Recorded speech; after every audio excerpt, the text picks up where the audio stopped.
At the moment the plane stalled, my boyfriend, the captain, instinctively shouted the name of his co-pilot, Grace. If we're buried in the same ground, does that count as growing old together? Later, their textbook perfect emergency landing became a well-known story, while I, as the tower controller, chose to resign.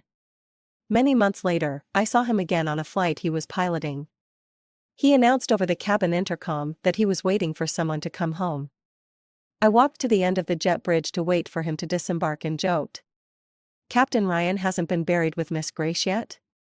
Are you short on cash for a coffin?" I met Ryan through work. At that time, I had just graduated and was assigned to the busiest air traffic control tower in the country. During the evening rush, a heavy rain caused 2 planes to circle above, arguing about who would land first. "Come on," the girl's voice is hoarse. "Can't you 2 gentlemen be a little more courteous? You're in a hurry, but the tower isn't more anxious than you." Ryan's cool, deep voice came through the radio, carrying a calming strength that made me feel instantly at ease. He was a genius pilot who became a captain at Blue Sky Airlines just 4 years into his career, yet he only flew the toughest domestic short hauls. Every time I worked a shift, I could hear him say good morning, good afternoon, and good night over the radio. Eventually, it changed to, "Good night, I'm waiting for you to come home with me." I was the one who confessed first. After 5 years of living together, he was the perfect boyfriend without a single flaw, tall, handsome, gentle, and disciplined. Even when flying red-eye flights, countless female colleagues would give him snacks and coffee, but he only ate the incredibly unpalatable black chicken soup I made. "I'm not single, there's a girl waiting for me to come home. Please don't feed me." Ryan's phone was open to me, we shared our schedules and social circles. I thought there were no secrets between us, but one ordinary morning, when there were no flights in the airspace, one of my students suddenly gossiping asked me, "Teacher, did you know that the beautiful female captain flying with your boyfriend today is Grace? Her education isn't high, but she turned down offers from 3 top airlines to work for Blue Sky. She's so cool, I'm in love with her." I was taken aback and asked again what the female captain's name was. Grace. Such an uncommon English name, one I never would have thought was a person's name, but it had been the cover photo on Ryan's social media for 5 years. Ryan hadn't posted anything in 5 years, and I even asked him what weight Grace meant in the corner of his cover photo. He smiled but didn't answer, only saying that the picture looked nice. I didn't want to speculate, but was all of this just a coincidence? LS 3400? LS 3400, please respond. Can someone in the same frequency call them? My student's urgent voice interrupted my thoughts, and I looked at the screen. The LS 3400, which should have been cruising at 10,000 meters, suddenly lost contact with the ground as it entered the Sea Bridge area, its altitude rapidly descending. And that was Ryan's flight. LS 3400, please respond. Your altitude is continuously decreasing. Can LS 3400 hear me? My student's voice trembled, casting a desperate look at me. In those few seconds, my mind went blank. I instinctively grabbed his microphone and repeated the call over and over, like a machine executing a precise procedure. The altitude kept dropping, and as ground fire crews and emergency services arrived, I suddenly remembered the hug Ryan had given me before leaving. "If you catch a cold, let me switch shifts so you can sleep more at home. I'll make soup for you when I get back tonight." If he and hundreds of lives were to vanish before my eyes, I might just break down and go insane. LS 3400, a voice crackled over the radio. I immediately executed the call, relaying critical information and asking about the plane and passengers. But after several attempts, all I heard was Ryan's tender murmur. "Grace, if we really are buried in the same ground, does that count as growing old together?" Despite the poor signal and faint voice, it felt deafening to me. Responsibility, duty, at that moment, it seemed they were both cast aside. He was willing to intertwine his life with hers, to share life and death. What did that make me? Had the hundreds of lives on that plane just given up? At 5:30 in the morning, LS 3400 made a textbook emergency landing at Sea Bridge Airport, and the crew's incredible skills quickly made headlines. But soon after came investigations and accountability. As the area control for the Sea Bridge Tower, I had no direct responsibility, but the incident occurred on the frequency my student was handling, which I later took over.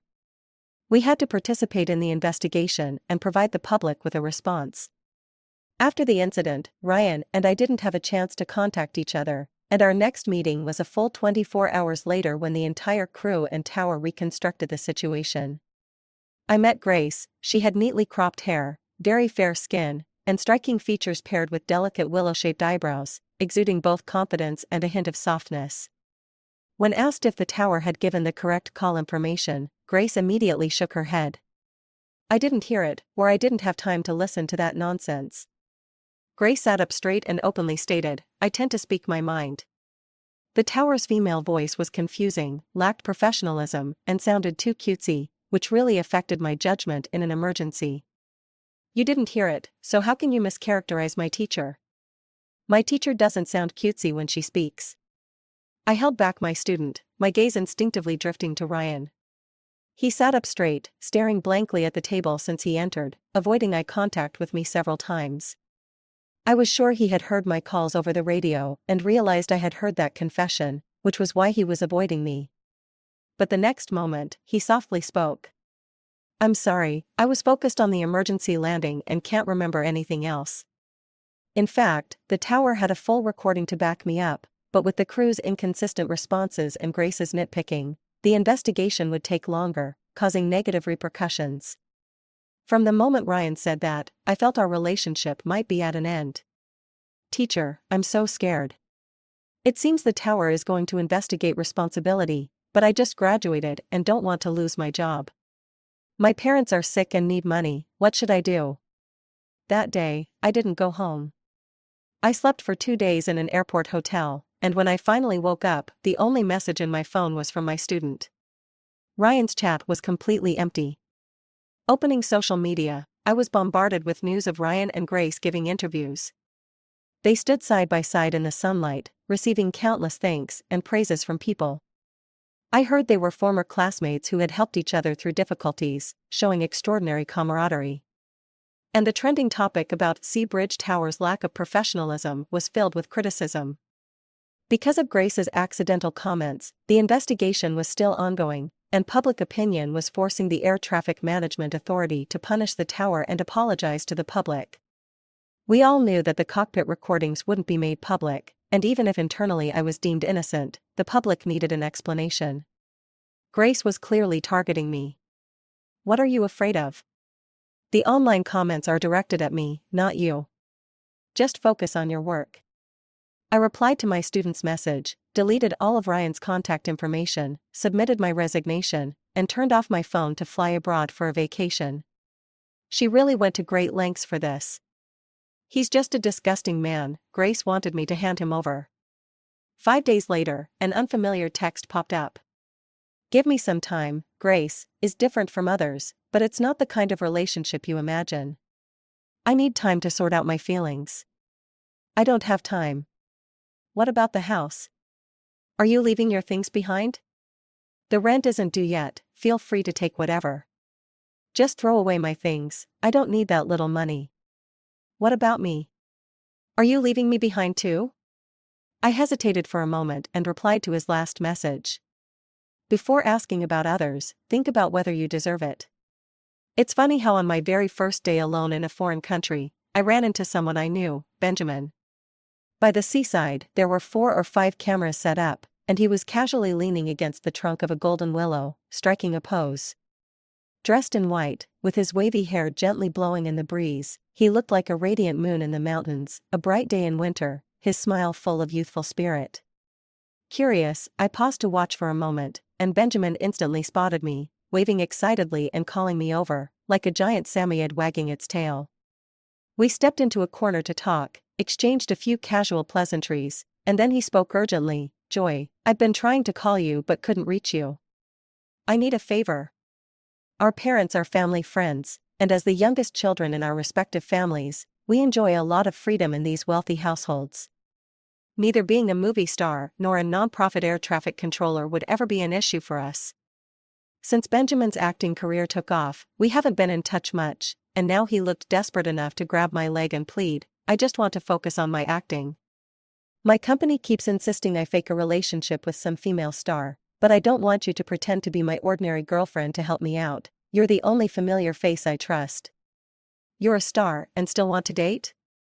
I'm a serious actor, I don't need tabloid rumors to create buzz.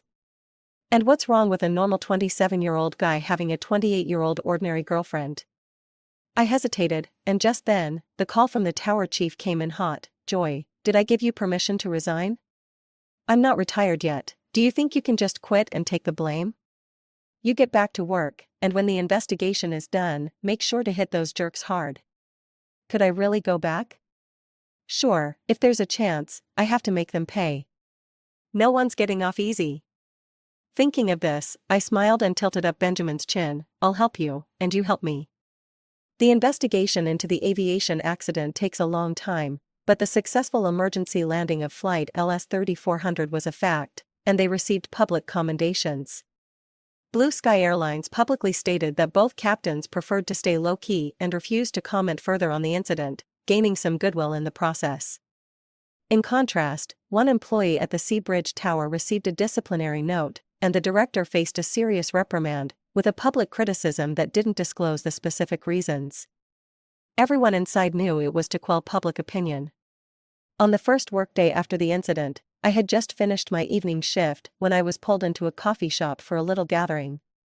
The crew I often worked with had a group chat, and we were quite close, so everyone was concerned about how I was doing. As I approached the half-surrounded booth, a burst of laughter reached my ears. Grace was there too. Her straightforward and open personality made her popular in the circle. She easily bonded with everyone, and she was recounting the story from the day of the emergency landing. When I arrived, the atmosphere quieted for a second, and Grace, holding an iced Americano, boldly invited me to sit down, telling me not to feel awkward. Since we're all together today, I want to apologize to Joy. Grace jumped in before I could speak, a playful smile on her lips. I just got back, and my Mandarin isn't great yet. I'm quite straightforward, so I thought Joy's voice was especially sweet, but I didn't realize I used the wrong words in the interview, causing such a big trouble for Joy. Please forgive me. The two flight attendants present didn't respond, but the group of men quickly backed Grace up, insisting it was all in the past. They hadn't heard the cockpit recording, so naturally, they could brush it off. Captain Grace is young and promising, why would I hold a grudge? No matter how straightforward you are, everyone at the Seabridge Tower has to follow orders. We'll have plenty of time to sort things out. Grace paused for a moment, then said with a hint of sarcasm, I'm just joking with Joy, why take it seriously? Joy can be pretty hard to deal with, right? Everyone, quickly teach me how to get along with Joy to land safely. I'm so scared she'll direct me to fly into the sea, haha. But as soon as she finished, the group of men didn't take her joke well, and the atmosphere grew tense. After a brief silence, Captain David said seriously, Grace, some jokes just aren't appropriate. Everyone knows Joy's capabilities, she can direct a busy evening flight perfectly even with a high fever. If you don't know her well, don't just say whatever. Grace immediately took a sip of her coffee to cover her embarrassment, and I casually remarked, Captain Grace is quite competent, talking behind my back in front of my friends, that's real personality, ha ha. Everyone followed up with cold chuckles, and Grace awkwardly bit her lip, her grip on her coffee cup tightening to the point her knuckles turned white. Some crew members were about to head out for a flight, and as they left, they didn't even glance at her. The previous flight to land was from Blue Sky Airlines, and Ryan was slowly walking over with a suitcase. Grace's eyes lit up, Sharon's here. Wow, come help me explain, I can't express myself well and might have upset her. Ryan replied without a second thought, Grace just got back not long ago, if she said something wrong, don't take it to heart. She didn't mean any harm. Most of the crew who had been chatting had left, and Grace leaned casually against Ryan's shoulder, chatting away, yeah, I have no idea what I said to upset Joy, I didn't mean any harm. Ryan stiffened, his gaze finding me in the corner, suddenly feeling at a loss. Flight attendant Daisy chimed in, do you think we're deaf? Was that really what you just said? Grace shrugged it off, even casting a somewhat provocative look at me. It was the kind of instinctive trust and protective instinct Ryan had that she seemed to flaunt. She appeared as if she were a victor, returning home in glory 5 years later, effortlessly reclaiming a man's heart. I lowered my gaze, took Daisy's hand, and smiled. Now that everyone's here, how about we ask the two of them to share their stories from that day?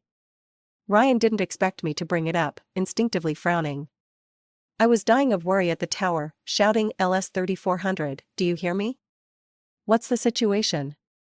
And then, guess how Captain Ryan responded? In an instant, everyone's eyes turned to Ryan. His hesitation made Grace panic, and she instinctively tightened her grip on the coffee cup. "What did you say, Captain Ryan? Share your brave story with everyone." The air grew silent for a long while, and Ryan unusually gulped down 3 sips of coffee before speaking slowly in a raspy voice. I reported the aircraft's status, and then focused on handling the emergency, nothing else. If emotions had a sound, Grace's breakdown at that moment would be deafening. The man she loved had not publicly declared his cowardice that day. She could no longer maintain her fake smile, her eyes now tinged with a flush of grievance. "Remember, a cowardly scumbag who wavers, how he hurt me, he will hurt the next woman too. You all owe more than just this." The gathering came to an end, but Ryan wasn't done. He followed me, wanting to talk privately. "Grace and we're confidants and colleagues, that's all. Please don't throw a tantrum anymore."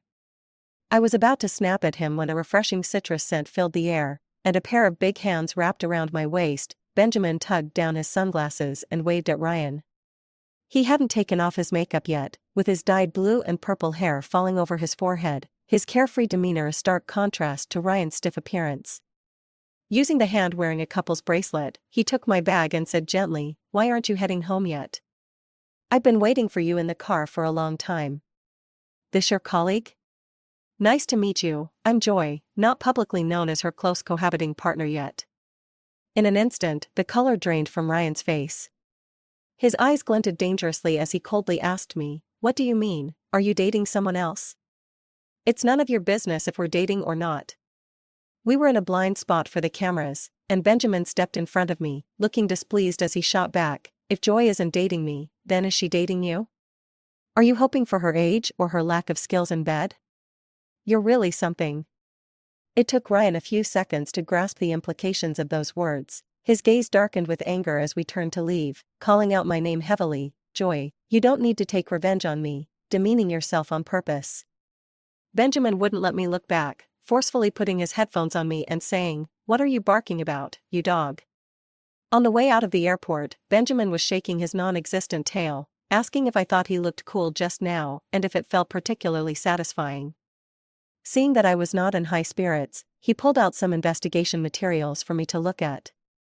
His cousin works at another airline and had recently come back to the country for a vacation. He recreated the entire LS 3400 accident on the simulator at my request and provided some feedback. The final investigation hasn't concluded yet, but I want to know why, even when there was still time to save the plane, those two faced death so calmly.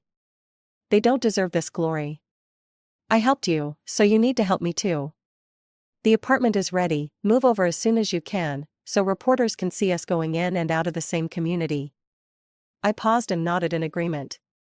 Let me grab some documents, and I'll move soon. I had left in a hurry during our breakup, and some important documents were still at my rental. So, I picked a time when Ryan would be at work to go back. After entering the code and opening the door, I was greeted by the sweet smell of chicken soup. A man in a fluffy pajama was busy making lunch in the kitchen. What was he doing home at this time?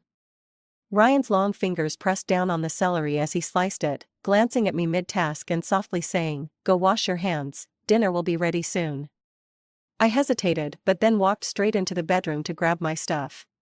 When I came out, Ryan was sitting at the table waiting for me to eat, his cheeks flushed and coughing occasionally, his handsome face showing signs of fatigue. "Joy, we should sit down and talk. Stop causing trouble. I only had you in my heart during those 5 years. I loved you deeply, without any insincerity." Hearing this made me furious, and I pulled out a chair to mock him. "You didn't pretend for 5 years, but you left a door open for your white moonlight. If she comes back, you'll leave at any time.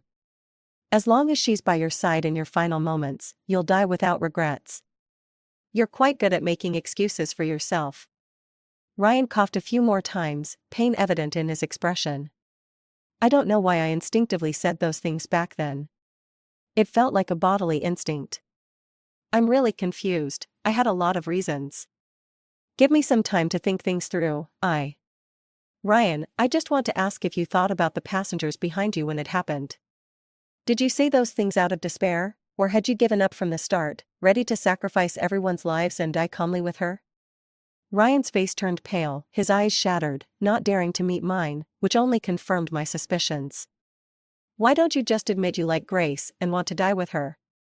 The way you are now makes me think you're a selfish coward unworthy of wearing that uniform. In front of him, I threw the apartment keys into the bubbling hot pot, ruining the carefully prepared meal. You avoided the truth about the accident twice. Are you more afraid of being criticized for being indecisive or being despised as a worthless person? After leaving the rental, I moved into Benjamin's apartment, just in time to go home together for New Year's Eve. Who would have thought I'd be woken up at 3 a.m. by a barrage of messages from Daisy? Joy, what's going on between you and Captain Ryan? Grace's IG post is so disgusting. I opened the images, and there was Grace in my pajamas and slippers, taking selfies in the hospital, with Ryan unconscious in the background, hooked up to IVs. One of the 9 photos featured their intertwined hands, her pale wrist adorned with my bracelet, both wearing identical couple rings. With a fever of 104 degrees Fahrenheit, thankfully, I'm here to save you. Now we can call ourselves brothers who've survived together twice, right? How disgusting, every word was revolting. Did she enjoy every bit of this unwanted attention? I was so angry I couldn't sleep, so I directly commented in a fit of passion. I accidentally mixed dog poop into the laundry, someone took the clothes and wore them. Can someone please let her know? I feel so sorry for her. Daisy and a few other girls instantly liked the comment. Just as I was about to check the replies, an update from Benjamin popped up on my entertainment app. Happy New Year's Eve, with a picture that made me break into a cold sweat. Benjamin had the audacity to post a photo of the two of us, cleverly using cute stickers to cover my face. The trending topic shot to the top, blinding me with its brightness. #top star actor Benjamin announces relationship #. Wasn't the plan to take it slow and let reporters capture the details gradually? Isn't dating about being open? We didn't steal anyone's clothes and pretend to be good friends, so don't be afraid. Have you eaten? I made some delicious food, it tastes pretty good. Benjamin leaned close to me, his gaze filled with warmth, reflecting only my shadow, making my heart skip a beat. He seemed a bit different, the boyishness had faded, replaced by a calm confidence that only a mature man could possess. Grace deleted the photos overnight. Did you see how she looked this morning? Her neck and arms were all red, I don't know how many times she showered. Is that you in Benjamin's photo? Please marry him, those two are really terrible people, many of us can't stand them. The next day, Daisy created a separate group chat, adding everyone who disliked Grace, which almost made me laugh to death. Did you hear? Captain Ryan and Grace had a fight, all the schedules were changed to avoid her, and they didn't even speak. It was about time. Grace isn't a good person. On the workday before the shift change, a student beside me was gossiping. Ever since he got reprimanded last time, he felt guilty for dragging me into it, leading him to really dislike Grace for interfering in my relationship. I didn't want to say much and urged him to go back and rest. The first half of the month before the spring festival was peak season, the tower scheduling couldn't guarantee even 5 hours of sleep. Several controllers were pushing through while sick. Fortunately, during such times, the crews were reliable, following commands in an orderly manner, keeping communication brief and clear to minimize time. LU 3334, maintain blind approach, surface wind 100, runway 36L is clear for landing. I can't hear clearly, please repeat, LU 3334. Grace's voice came through the headphones, her tone rising at the end. I instinctively frowned, giving her 2 altitude levels, and quickly repeated, I can't hear. What runway is it, 3-something L? LU 3334. LU 3334, blind approach, you can land on 36L. Can you hear me? Do you need to switch runways? What runway 36? LU 3334. LU 3334, 36L, are you still okay? I repeated it 3 times and even provided a few backup options. Suddenly, a light laugh came through the radio, and Grace teased, "Tower Joy is a bit temperamental, in a hurry for the spring festival, can you be a bit patient?" She heard me. It was intentional. I took a deep breath and calmly finished the last 5 minutes of work. After handing over, I headed straight to the jet bridge for LU 3334.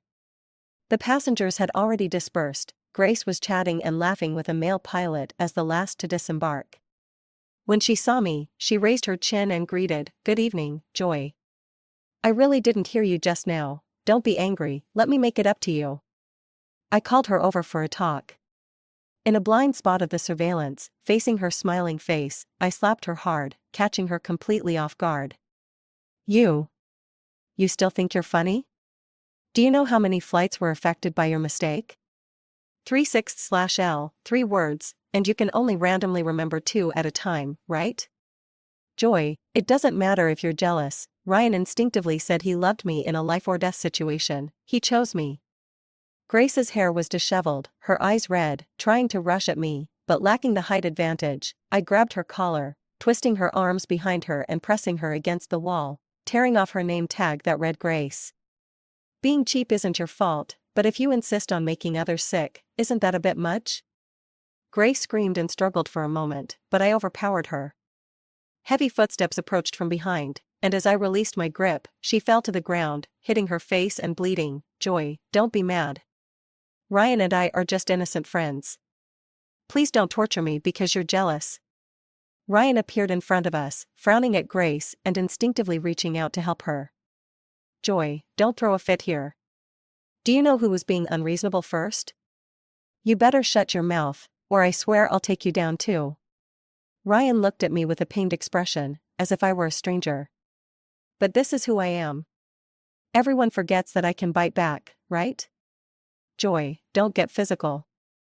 It won't look good if it gets recorded." Yet he quietly shielded Grace behind him. I didn't want to argue, warning Grace sharply, "Remember this, if you act up again, I'll deal with you every single time. Scumbags like you two are such bad luck." Because of this incident, I was half an hour late getting into Benjamin's car. He handed me a hot Americano, gently massaging my neck. "Who messed with you, Joy? Let me help you unwind." I told him to hurry and drive home, since I had to come back for a shift in 5 hours. Benjamin obediently started the car, a mysterious smirk on his lips. The next day, when I returned from my shift, my students were buzzing with excitement, waving an A4 printout in front of me, #devious pilot Harris's Tower, causing multiple flight delays, #. Someone posted your conversation with Grace online. It's hilarious. Where did that sync come from? I was surprised too. How could such a coincidence happen? Yes, some residents near the airport could hear aviation frequencies, but why did it have to be during my watch? Is this woman out of her mind? The tower's voice was hoarse, yet she kept teasing them. "Check which airline this is. What's she doing? Is her brain shriveled? Can't remember 3 words. Doesn't this voice sound like that pilot Grace from a while ago?" When she talked about that thrilling emergency landing, every word was a jab at the tower staff. I bet they have a grudge against each other. She's clearly trying to mess with them. The hot comments analyzed everything with such precision, it felt like they were there, recounting all our grievances. After liking 8 comments in a row, I sensed something was off and messaged Benjamin. Yes, it was me. Problem? No reason. Joy, you can live your own life and love other men, but no one should bully you or make you suffer. The trending topic greatly impacted Grace. We were called in again for a confrontation, and this time the recording clearly laid everything out, leaving her no way to refute it. I don't understand why the domestic tower is so strict. If they want to punish me, go ahead, Grace shrugged, suddenly glaring at me, but am I the only one at fault? You tower folks are malicious, Joy shouldn't be punished. Soon, Ryan was summoned to testify. Grace said he was present and saw everything. Before the spring festival, short-haul flights were packed, and Ryan walked in without changing out of his uniform, wearing a crisp navy suit and tie, looking somewhat oppressed. I rolled my eyes, planning to give up, but then he hoarsely said, "Sorry, I can't testify." When I arrived, Grace fell to the ground on her own. Joy's hands didn't touch her, and I'm not sure who left the handprint. Grace was taken aback. Ryan smiled faintly, his eyes holding a hint of penitence as he softly said to me, "That's all I saw. I've stated it truthfully." I wasn't moved at all. While I was getting roasted online and facing disciplinary action, where were you? Thinking this, I stood up expressionlessly. "Since I'm not responsible, I'll get back to work. You all can sort this out." As I walked past, Grace looked wronged, her eyes red as she crushed her paper cup and tossed it into the trash. "Joy, we have a long future ahead." "That future seems short. I've already received 3 simulation reports. The first 2 experienced pilots couldn't replicate the LS-3400 crew's thrilling emergency landing until the third, a rookie. I had him try doing nothing for the first 10 seconds, only pulling the control stick at the last moment. He simulated data closest to the LS-3400, but it couldn't reach the extreme values. Maybe even if they flew again, they couldn't replicate the first data. This is terrifying. I can only say that any professional, morally upright pilot would never do nothing for 10 seconds, it's impossible. Sometimes, the most unlikely answer is the correct one. Ryan, Grace, you both deserve what's coming. The busy spring festival travel period finally gave me a breather on the 4th day, and I got 5 days off. The others paired up to celebrate the new year in Alaska, leaving just Benjamin and me as the lone kids, planning a trip abroad. At the airport before departure, Benjamin checked his memo top to bottom. Phone case, couple style. Clothes, subtle couple style. Jewelry, special wedding themed. "No way, you drink this coffee." I rolled my eyes at him, downing my coffee and quickly heading down the boarding bridge. To my surprise, at the entrance, Ryan was casually waiting for me. "Welcome aboard Blue Sky Airlines LE-5338, I'm the captain for this flight." He wore a white shirt and dress pants, sleeves neatly rolled up, greeting passengers behind 2 flight attendants, looking charming and gentle, making many girls blush. What bad luck. He can't think that after testifying for me, our relationship would improve, can he? Isn't there another captain at Blue Sky Airlines? I'll never fly with them again. Ryan smiled and reached for my boarding pass, just as Benjamin appeared from behind, pulling out a handful of wedding candy and stuffing it into Ryan's hand. "Just sharing our good luck with you." Ryan's composed smile cracked slightly, his hand awkwardly frozen in midair, looking a bit flustered. The flight lasted just over 3 hours, smooth the entire way, but during the landing roll, Ryan suddenly made an announcement. "Current ground temperature is -5 degrees Celsius. Wishing everyone a pleasant journey, and a safe return home after the holiday." I'd been waiting for someone to come home too. I was dozing off when that sentence jolted me awake. Removing my eye mask, I saw Benjamin's face dark as coal, warning me not to block his urge to lash out. After comforting him a bit, I turned around, and Ryan was slowly walking down the jet bridge, dragging his suitcase. The dim light elongated his shadow, making him appear lonely and desolate. The moment our eyes met, his lit up, as if recharged with energy. He wouldn't think I was waiting for him, would he? "Joy, isn't this Captain Ryan?" I interrupted coldly, my tone dripping with sarcasm. "You seem to have quite the ego, announcing everything. Did you forget about your promise to hold Grace's hand forever? Why haven't you 2 been buried together yet? Is it a money issue for the urn?" Ryan's gaze held a mix of bitterness and despair, as he pressed down his emotions and said, "Joy, do you need me to die for you to forgive me?" I felt like I was hearing a huge joke, and just then Benjamin came out. I linked my arm through his and turned to leave. "Joy, if you dare to soften your heart for that man for even a second, I'll kiss you right here. I'll kiss you where the most people are, letting the whole world know you're my girlfriend." Benjamin slid his sunglasses down with a finger, his pretty dog-like eyes glaring at me with warnings. I laughed recklessly, suddenly yanking off my mask to peck his lips. "I never feel sad for trash, remember that. No wonder it feels so secure, it's the flight of a celebrity captain." I heard Benjamin is planning a movie based on Ryan and Grace's story. I can't wait for it, I'm definitely going to the theater to support it. 2 fans walked past me, their conversation leaving me utterly shocked. Benjamin shrugged nonchalantly and explained, "I don't know your reason for investigating the incident, but since you helped me, I'll make sure to repay you." Instead of having actors pretend, why not talk to the real people involved? Pay them a bit to consult, and it'll help bring out the truth, right? Grace eagerly accepted the producer's invitation, and Blue Sky Airlines wasn't about to turn down this money-making opportunity either. No matter how much Ryan didn't want to, he had to agree. The filming started quickly. I disguised myself as Benjamin's assistant on set, looking for opportunities to subtly display some matching couple items we shared to reporters. With no one else around and the crew still in a meeting, Ryan and Grace were sitting in the simulation cockpit in the exact positions from that fateful day. One was reclining, relaxed and seemingly savoring the flood of memories. The other looked like he was reliving a nightmare, not even daring to touch the controls. Suddenly, Grace spoke gently, "Do you know what I was thinking during the stall? I wanted to ask you out for a drink. I had so much left to say to you, but if that was the last moment, maybe that kind of perfect romance is enough. Blood-bound together, clinging in that last embrace, I'd never let you go for the rest of my life." "Shut up. Don't say such nonsense. I never thought about any of that," Ryan snapped, angrily unbuckling his seatbelt to leave. Grace immediately stood up, wrapping her arms around him from behind. "I don't want to go through that again and not hear you promise forever with me. So let's get back together. I'm sorry for my stubbornness 5 years ago. I'm putting down all my pride now, begging you. I can't just be friends, I love you." Their two shadows merged into one, inseparable, while I stood nearby, watching. Grace cast me a glance, filled with smug, triumphant joy. As for Ryan, he looked as though he was staring into his own personal hell, his hands shaking uncontrollably, his gaze unfocused and shattered. I chuckled softly, stepping closer to him.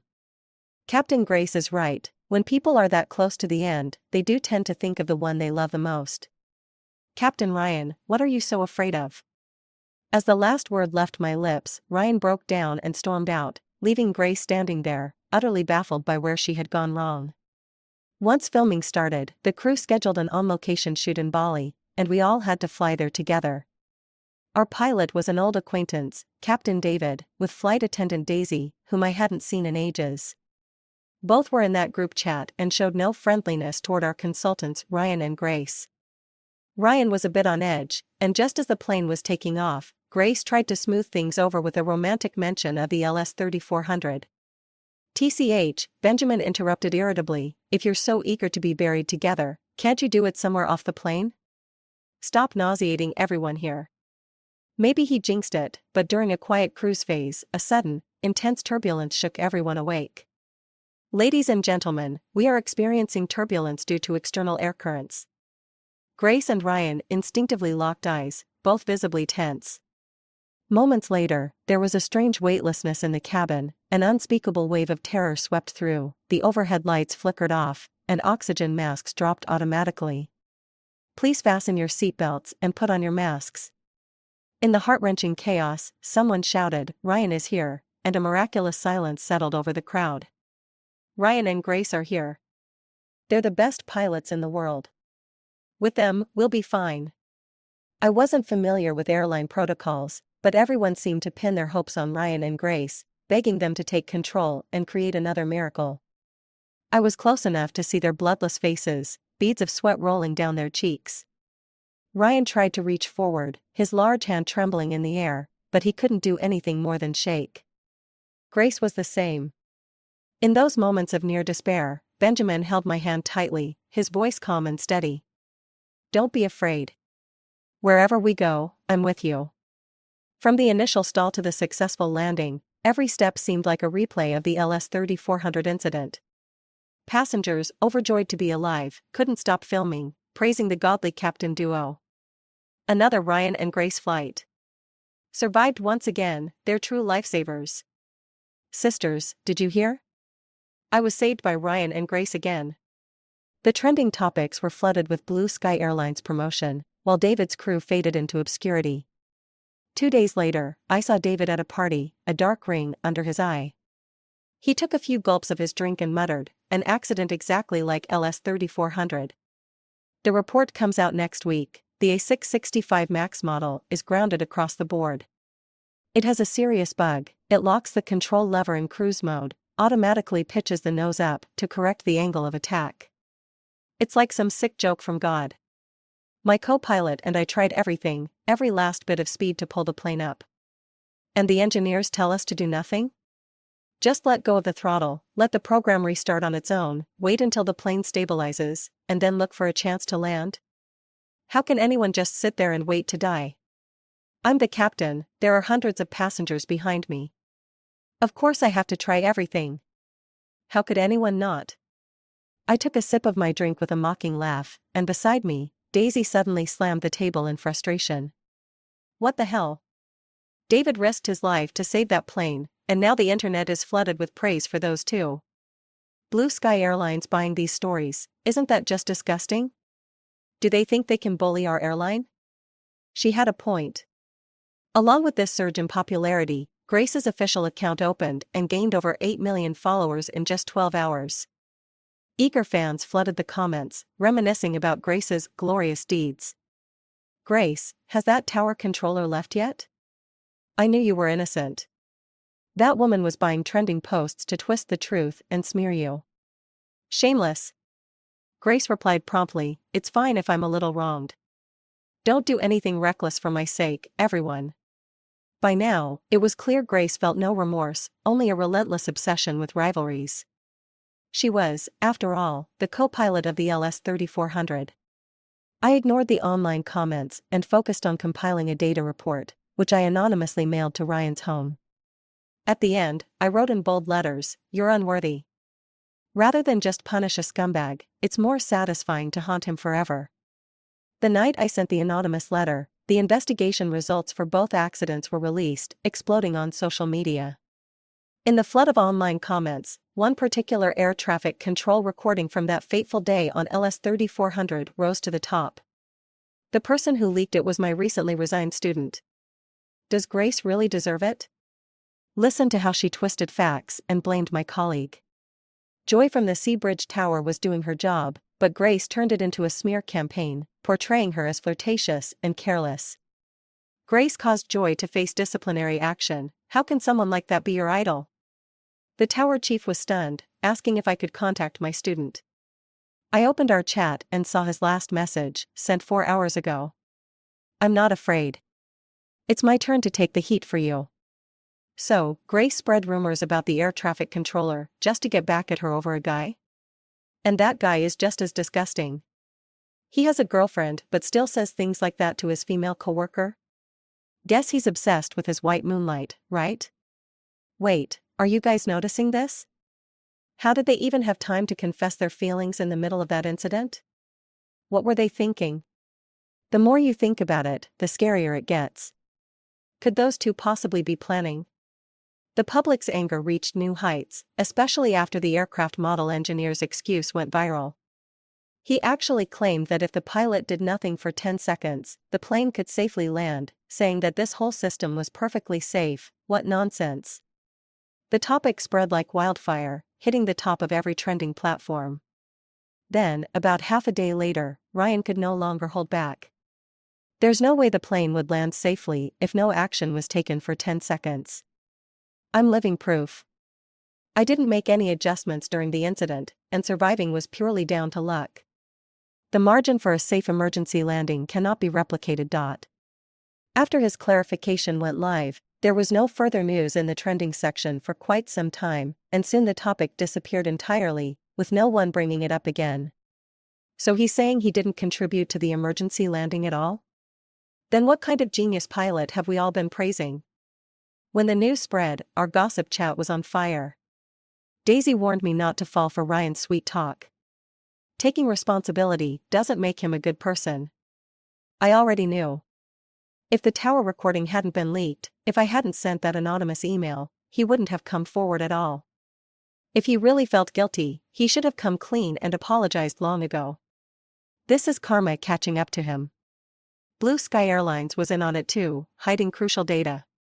To keep their stock prices from plummeting, they decided to protect Ryan and throw all the blame on Grace. Soon after, the official announcement was released. After investigation, all errors related to flight LS-3400 were caused solely by Grace, who has been terminated by Blue Sky Airlines. The airline calls on industry colleagues to blacklist this unfit pilot. Half a day after the announcement, Ryan's social media ban was lifted, and he posted a short statement. My relationship with former girlfriend Ms. Joy ended amicably, there was no affair. The tower recording was manipulated by Grace during the incident, and I will be pursuing legal action for the harm caused by her actions. Overnight, Grace became an outcast, jobless, and vilified by the public. Months later, despite widespread backlash, a movie based on the LS3400 incident premiered. On opening night, an angry fan broke into the event and threw eggs at Grace's name. Before being escorted out, he spat viciously on Ryan's name. Ugh. Worse than a woman. The movie's plot was a typical disaster story, but when the stalling scene replayed, the character played by Benjamin reacted completely differently. He trusted his fellow crew members, followed the manual, and executed the emergency procedures as required. He had confidence in his professional skills, checking the instrument panel and data, refusing to give up hope until the very last moment. He trusted the tower. Don't worry, I'll get you and the passengers home safely. This movie isn't about heroics, but a typical day for every civil aviation worker, wearing a uniform and upholding their duty. After the premiere, a fan asked Benjamin what the main character would say to his girlfriend if something happened at the last minute. Standing under the spotlight, Benjamin's gaze cut through the crowd and landed softly, warmly, on me. I might say, I want to be the ex you're most proud of. End.